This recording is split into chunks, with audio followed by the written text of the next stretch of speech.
বিসমিল্লাহির রহমানির রহিম। আসসালামু আলাইকুম ওয়া রাহমাতুল্লাহ। সুপ্রিয় শিক্ষার্থীবৃন্দ, আশা করছি তোমরা সকলেই অনেক ভালো আছো।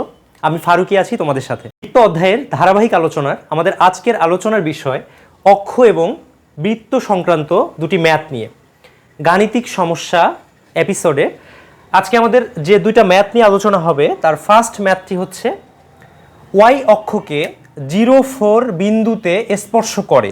ঠিক আছে, ওয়াই অক্ষটাকে 0,4 বিন্দুতে স্পর্শ করে এবং কেন্দ্র 5x - 7y - 2 is equal to 0 রেখার উপর অবস্থিত হলে বৃত্তের সমীকরণ কত? এই প্রশ্নটা ঢাকা ইউনিভার্সিটি 1 নম্বর প্রশ্নটা ঢাকা ইউনিভার্সিটি 16-17 সেশনে এসেছিল। খুব ইন্টারেস্টিং একটা ম্যাথ। চলো আমরা এই ম্যাথটা সমাধান করি। দেখো, এই ম্যাথটার সমাধানে আমরা কিন্তু অক্ষ এবং বৃত্ত সংক্রান্ত যে থিওরিম ক্লাসগুলো ছিল কন্ডিশন বেস, সেগুলোতে দেখেছিলাম ডিটেলসলি যে একটা বৃত্ত এক্স অক্ষকে স্পর্শ করলে কি হয়, এক্স অক্ষের উপর অবস্থিত হলে কি কি ঘটে, ওয়াই অক্ষের উপর অবস্থিত হলে কি হয়, ওয়াই অক্ষকে স্পর্শ করলে কি কি ঘটে, যদি উভয় অক্ষকে স্পর্শ করে তখন কি ঘটে, বৃত্ত যদি মূলবিন্দু দিয়ে যায় তখন কি ঘটে। সো আজকে আমরা আর ওই বেসিক পার্টগুলো নিয়ে আলোচনা করব না, আমরা আজকে শুধু সমাধান করব। আমরা যত সামনের দিকে যাব তত অল্প ইনফরমেশনে অনেক কিছু বুঝতে হবে। দেখো, এখানে বলেছে যে ওয়াই অক্ষকে 0,4 বিন্দুতে স্পর্শ করে, অর্থাৎ এইটা হচ্ছে ওয়াই অক্ষ। এই ওয়াই অক্ষকে বৃত্তটা স্পর্শ করে কোথায়? 0,4 বিন্দুতে, অর্থাৎ এই 0,4 বিন্দুতে স্পর্শ করে। কেন্দ্রটা কত হবে বলো তো? কেন্দ্রটা হচ্ছে কি h,4, কারণ স্পর্শ করা মানে কি, এই যে স্পর্শক বরাবর অর্থাৎ ওয়াই অক্ষের উপর যদি লম্ব আঁকি তাহলে তা কি হবে? ব্যাস দিয়ে যাবে, অর্থাৎ এই বৃত্তের ব্যাসটা ওয়াই অক্ষের উপর লম্ব হবে। একই কথা। তাহলে এখন বলো তো, ওয়াই অক্ষকে 0,4 বিন্দুতে স্পর্শ করে, ভালো কথা। তারপর বলেছে কেন্দ্র 5x - 7y - 2 রেখার উপর অবস্থিত, অর্থাৎ এই যে কেন্দ্রটা আছে না, এই কেন্দ্রটা এই রেখার উপর অবস্থিত। এই রেখাটা যে কোনো রেখা হতে পারে, অর্থাৎ কেন্দ্র দিয়ে যায় এমন একটা রেখা। বুঝতে পেরেছো? তাহলে বলো তো, এই রেখাটা যদি 5x - 7y - 2 is equal to 0 হয়, তাহলে এই h,4 বিন্দুটা এই রেখাটাকে সিদ্ধ করবে না?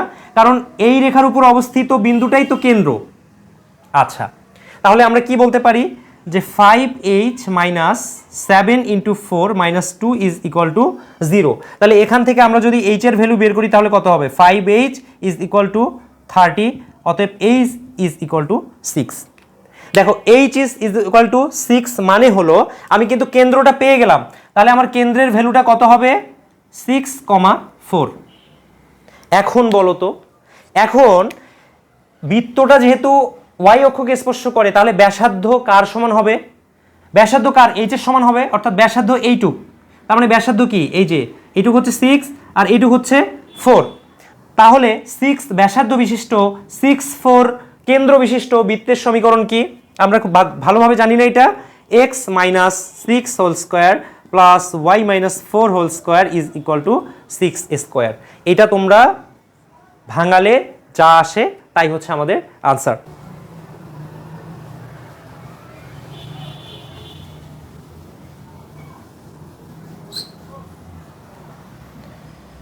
দেখো, এক্সাম্পল 2 এ কি বলা হয়েছে? এক্সাম্পল 2 এ বলা হয়েছে একটি বৃত্ত ওয়াই অক্ষকে স্পর্শ করে এবং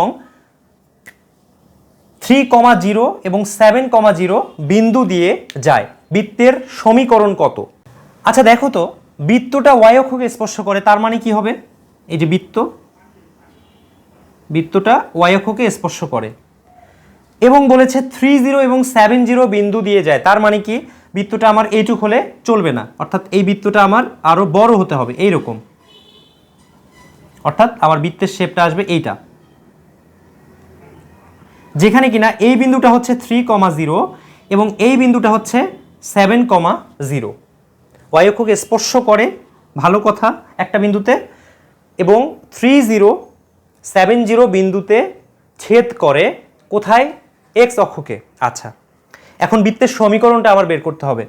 আচ্ছা বলো তো, একটা বৃত্তের যদি স্পর্শক বিন্দুটা ওয়াই অক্ষের উপর অবস্থিত হয় তাহলে আমরা কি বলতে পারি? এইটুকুন ধরো বৃত্তের ব্যাসার্ধ, এইটা ধরো আর এ, কথার কথা আর এ যদি ধরি, বা আমরা এটাকে ধরো এইচকে ধরো অভ্যস্ত, আমরা এইচকে ধরলাম, এইচকে। এখন দেখো তো, এই যে এইচ যদি আমার বৃত্তের ব্যাসার্ধ হয় তাহলে এইচ ব্যাসার্ধ হবে, কারণ কি ওয়াই অক্ষকে স্পর্শ করেছে। তাহলে বলো তো, এইটা থেকে যদি এখানে লম্ব আঁকি, এই ও বিন্দু থেকে ধরো এটা এ, ও এ যত, এই মানটা যত, এইটা যদি পি হয়, এটা যদি কিউ হয়, পি কিউ তত না? এই প্রশ্নটা কিন্তু ভালো মতো বুঝতে হবে। এই দুইটা ম্যাথই আছে, তোমরা এটা পাবে হচ্ছে ডোমেইন ম্যাথ ফার্স্ট এডিশনের 91 পেজ বৃত্ত চ্যাপ্টারে, ঠিক আছে? খুবই ইন্টারেস্টিং একটা ম্যাথ, তোমাদের একটু ভালো মতো বুঝতে হবে বিষয়টা। প্রশ্নটা আবার ভালো মতো একটু বোঝো।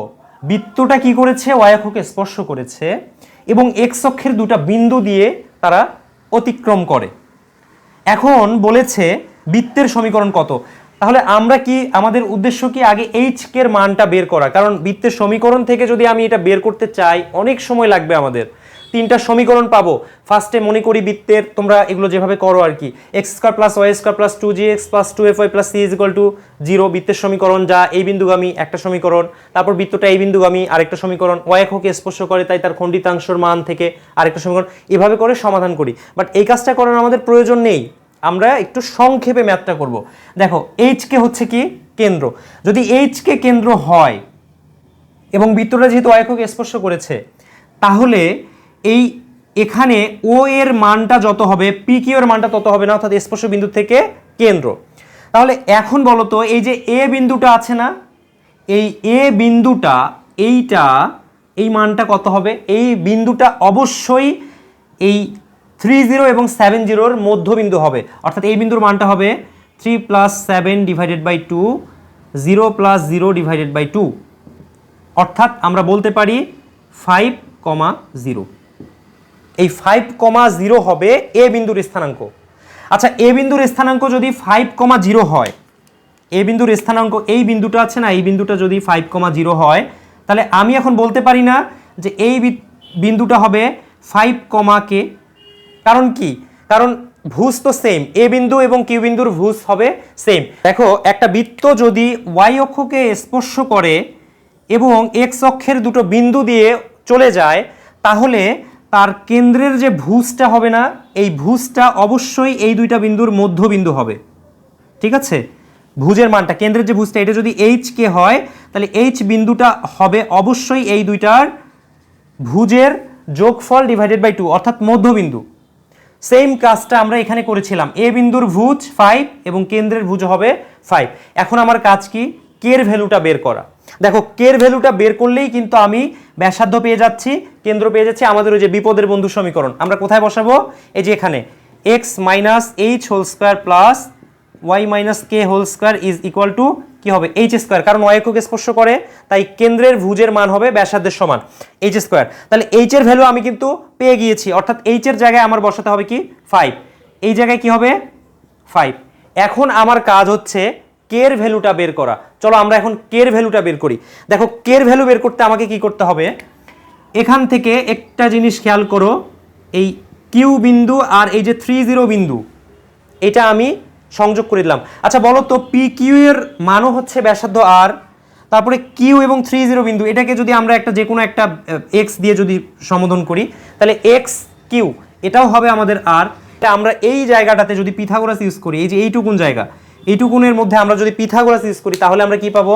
দেখো তো, কিউ এক্স স্কোয়ার, এটা হচ্ছে আমার অতিভুজ, ইজ ইকুয়াল টু পাবো X A square plus A Q square. বা আমরা বলতে পারি কি? Q X square. Q X square মানে কি? আর স্কোয়ার। আচ্ছা বলো তো, আর এর ভ্যালুটা আমরা কত পেয়েছিলাম? এই যে ব্যাসার্ধ আর এর ভ্যালু কত পেয়েছিলাম? 5 পেয়েছিলাম না? কারণ এইটাই তো আমার আর, এই যে ও এবং এ, এইটাই তো আমার আর। তাহলে এইটা যদি 50 হয়, তাহলে আর এর ভ্যালু অবশ্যই 5। তাহলে এখানে আমরা বলতে পারি 5 স্কোয়ার, অর্থাৎ কিউ এবং x square is equal two 5 square is equal x A square. বলো তো, এক্স এবং এ, এইটার ডিস্টেন্সটা কত হবে? কি ভুজটা আছে, ওটির মান 0, তাহলে আমরা এখান থেকে একবারে কি 2 স্কোয়ার লিখতে পারি না? প্লাস হচ্ছে এ কিউ স্কোয়ার। এ কিউ এর মানটা কি? এ কিউ এর মানটা কি? কে এর সমান না?